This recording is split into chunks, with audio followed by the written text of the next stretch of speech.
اعوذ باللہ من الشیطان الرجیم بسم اللہ الرحمن الرحیم اللہم صلی علی سیدنا محمد معدن الجود والکرم وآلہ وسلم۔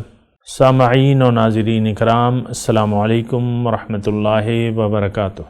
آج کا ہمارا موضوع یہ ہے کہ جنت کی قیمت کیا ہے۔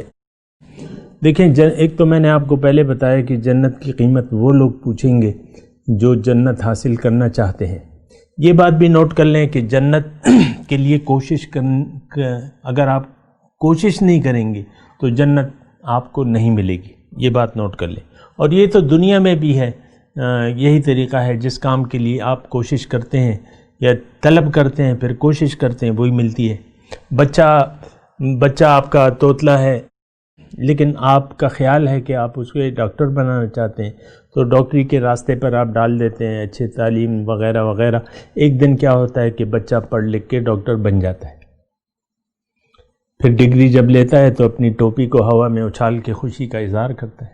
ٹوپیوں کو اچھالتے ہیں ڈگریوں کے بعد کہ بہت بڑا ہم نے معرکہ سر کر لیا۔ بہرحال جنت کی قیمت میں آپ کو بتا رہا ہوں کہ دیکھیں، جنت تو ایک منزل ہے۔ اگر آپ نے جنت کو منزل نہ بنایا، جنت میں آپ کا مقصود ہے، یہ بات بھی نوٹ کر لیں۔ جنت صرف عیش و آرام کی جگہ کا نام نہیں ہے، بلکہ جنت اللہ سے ملاقات، اللہ کا تقرب اور اللہ کے دیدار کی جگہ کا نام ہے۔ اب جنت کی قیمت میں نے آپ کو گزشتہ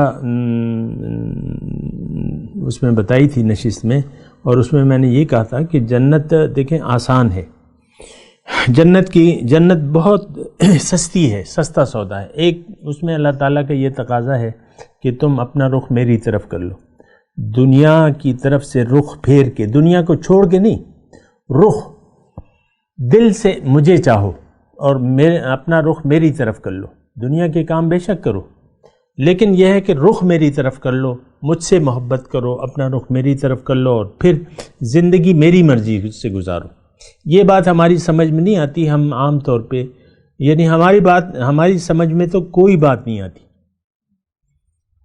جس چیز کا تعلق باطن سے ہے وہ ہماری سمجھ میں نہیں آتی، نہ ہم سمجھنا چاہتے ہیں۔ کوئی اگر مفت بھی بتائے نا تو ہم سمجھنا ہی نہیں چاہتے۔ ابھی ہماری ریکارڈنگ لائیو جا رہی ہے مثال کے طور پہ، تو 2 اس وقت مجھے ویورز نظر آ رہے ہیں، لیکن اگر کوئی یہ گویا ہوتا یا کوئی لڑکی ہوتی ناچنے والی تو ایک دم جو ہے ہزاروں میں اس کی وہ تعداد چلی جاتی۔ تو جنت کے چاہنے والے نہیں ہیں، جنت کے چاہنے والے نہیں ہیں۔ اور پھر جنت کی قیمت تو وہ تو میں نے آپ کو بتا دی، جنت تو بالکل مفت ہے، اس کے لیے کسی پیسے ٹکے روپے کی ضرورت ہی نہیں ہے۔ اللہ تعالیٰ فرماتے ہیں کہ بلا من اسلم وجہہ للہ وہو محسن فلہ اجرہ عند ربہ ولا خوف علیہم ولا ہم یحزنون۔ جس نے بھی اپنا رخ جھکا دیا اللہ کے سامنے، اپنا سر جھکا دیا اللہ کے حکم کے سامنے، اور اس میں یہ مخلص بھی ہے، اس کے لیے اجر ہے، اس کے لیے جنت ہے۔ تو یہ جنت کی قیمت ہے۔ بہرحال قصہ مختصر یہ ہے کہ یہ زندگی جو ہے اس کا اختتام ہونے والا ہے ان قریب، یعنی آپ کو پتہ بھی نہیں ہوگا، موت اچانک آ جائے گی۔ موت تو عام طور پہ ایک تو ہوتی ہے، اور مطلب آپ جتنی بھی زندگی گزار لیں آپ کا دل اس سے نہیں بھرے گا، اور آپ کہیں گے کہ اور کچھ ساقیہ، اور پلا اور پلا اور پلا۔ یہ مطلب موضوع نے فرمایا نا کہ انسان بوڑھا ہوتا چلا جاتا ہے اور اس کا 2 چیزوں سے اس کی ہوس جو ہے زیادہ ہوتی رہے، مال کی ہوس اور عمر کی ہوس۔ تو بہرحال خلاصہ کلام یہ ہے کہ انسان اگر ہوش میں نہ آیا تو یہ بڑے نقصان میں ہوگا۔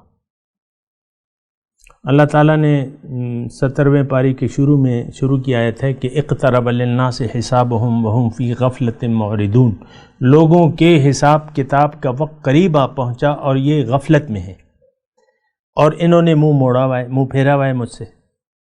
تو انسان غافل ہے اور غافل رہنا چاہتا ہے، یہ بھی بڑا مسئلہ ہے نا۔ یہ نہیں کہتا کہ مجھے ہوش آ جائے، بس اصل میں تو اس کو ایک نشہ ہے ظاہر کا نشہ ہے دنیا کا، نشہ ہے پیسوں کا، نشہ ہے شہرت کا، عزت کا، ظاہری، یہ سب جھوٹی اور ظاہری چیزیں ہیں، اس کا کوئی حاصل وصول نہیں ہے۔ آپ نے اگر ایک کمرے میں سارے پیسے بھر لینا، آپ کا پھر بھی دل نہیں بھرے گا، اور آپ کہیں گے کہ ایک کمرہ اور بھی یہ پیسوں سے بھر جائے۔ یہ تو حضور نے فرمایا کہ انسان کی 2 وادیاں اگر سونے کی ہو جائیں، وہ تیسرے کی تمنا ضرور کرے گا۔ تو دیکھیں، جنت کی قیمت معلوم کیجئے، اور اسلام کیا ہے۔ آج جو میں نے یہ 3 مباحث شروع کیے ہیں کہ اسلام کیا ہے، اسلام کو جانیں۔ مختصر میں آپ کو جوابات دیتا ہوں۔ اسلام آپ کو جنت کا راستہ بتاتا ہے۔ اگر آپ نے جنت جانا ہے تو اسلام سے واقف ہو جائیں کہ پھر اسلام کے تقاضے یہ آپ کو جاننے ہوں گے کہ اس کا تقاضا کیا ہے، یہ مجھ سے، پھر وہ قیمت ہے جو کہ میں نے آپ کو بتا دی، وہ دینے کی کوشش کریں۔ اپنا اختیار اللہ کو واپس لوٹا دیں، اللہ اور رسول کے لیے زندگی گزاریں، اور اپنا اختیار جو ہے وہ چھوڑ دیں، بلکہ اللہ کی مرضی کو لے لیں، اللہ کے لیے جینا شروع کر دیں، تو آپ کامیاب ہو جائیں گے۔ بہرحال جہاں تک ہماری بات ہے تو ہماری سمجھ میں یہ باتیں بالکل نہیں آتی، یہ میں آپ کو لکھ کے بھی دیتا ہوں۔ آج جس معاشرے میں میں اور آپ رہ رہے ہیں، جنت، یہ ساری باتیں جو ہیں، اسلام اور جنت اور روح اور اس کی کامیابی، یہ ہماری سمجھ میں نہیں آتی۔ آج مارچ کا مہینہ ہے اور یہ ایک وبا ہے جراثیم کی، جو جراثیم نہیں نظر آ رہا، اس پر آپ کا یقین ہے، اس کے لیے آپ احتیاطیں دیکھ رہے ہیں، اور ہر چینل لگا ہوا ہے کہ اسی پہ بات ہو رہی ہے۔ پھر اس کے لیے ایک بڑی مزیدار وہ جملہ مجھے پسند آیا کہ اس وبا سے بچنے کا واحد طریقہ احتیاط ہے۔ کرونا ہے نا، یہ ہو سکتا ہے 20-25 سال بعد کوئی کرونا کو بھول بھال جائے، لیکن آج یہ ہے کہ یہ جملہ، اس پہ ذرا غور کریں نا کہ اس وائرس سے بچنے کی علاج تو نہیں ہے اس کا، لیکن اس سے بچنے کی جو واحد بڑا طریقہ ہے وہ احتیاط ہے۔ آپ احتیاط سے کام لیں، اور یہی جو ہے وہ جنت کی قیمت ہے، یہی احتیاط۔ آپ زندگی احتیاط سے گزاریں۔ ہم تو بے احتیاطی سے زندگی گزار رہے ہیں اور بے احتیاط رہنا چاہتے ہیں، اور یہ میں نہیں کہہ رہا، یہ تو قرآن کی آیت ہے کہ بل یرید الانسان لیفجر امامہ، انسان یہ چاہتا ہے کہ آگے بھی نافرمانیاں کرتا رہے اور آزاد رہے۔ انسان مطلب کسی کی پابندی، غلامی انسان نہیں قبول کرنا چاہتا، یہاں تک کہ اللہ کی غلامی میں بھی ہم نہیں آنا چاہتے۔ اللہ کا حکم ماننے کے لیے بھی ہم تیار نہیں ہیں، رسول کا طریقہ ہم اپنانے کے لیے بھی تیار نہیں ہیں۔ ہر شخص اپنی مرضی زندگی جی رہا ہے، لیکن اس کا نتیجہ جو ہے وہ جنت نہیں ہے، یہ بات نوٹ کر لیں۔ وہ جنت جس پہ ہمارا یقین نہیں ہے، یہ باتیں میں کر تو رہا ہوں، لیکن مجھے معلوم ہے کہ اس کی کوئی قدر و قیمت کسی کے خیال میں نہیں ہوگی کہ اس کی کتنا وزن ہے، کتنی قیمت ہے۔ اس کی وجہ یہ ہے کہ ہمیں یقین نہیں ہے، موت کے بعد جو زندگی شروع ہوگی ہمیں اس پر قطعاً یقین نہیں ہے، بس ظاہر کو ہم جانتے ہیں۔ کل کیا پکے گا، رات کو کیا پکے گا، ہمارے پاس تو پہننے کے کپڑے نہیں ہیں، رہنے کا صحیح مکان نہیں ہے، اب کیا ہوگا، تو یہ ساری پریشانیاں آپ دیکھ لیں۔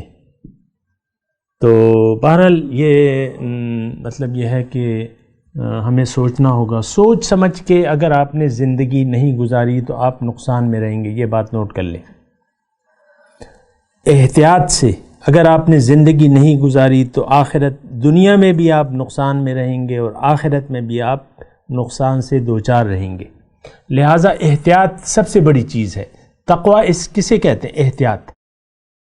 اور جنت اللہ تعالیٰ نے لکھ دیا ہے کہ جنت صرف ان لوگوں کو ملے گی جنہوں نے زندگی احتیاط سے گزاری۔ جنت کے حقدار، جنت بنی کس کے لیے؟ صرف وہ لوگ جو بہت احتیاط سے کام لیتے ہیں۔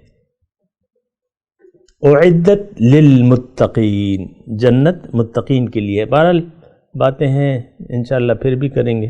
وآخر دعوانا ان الحمد للہ رب العالمین۔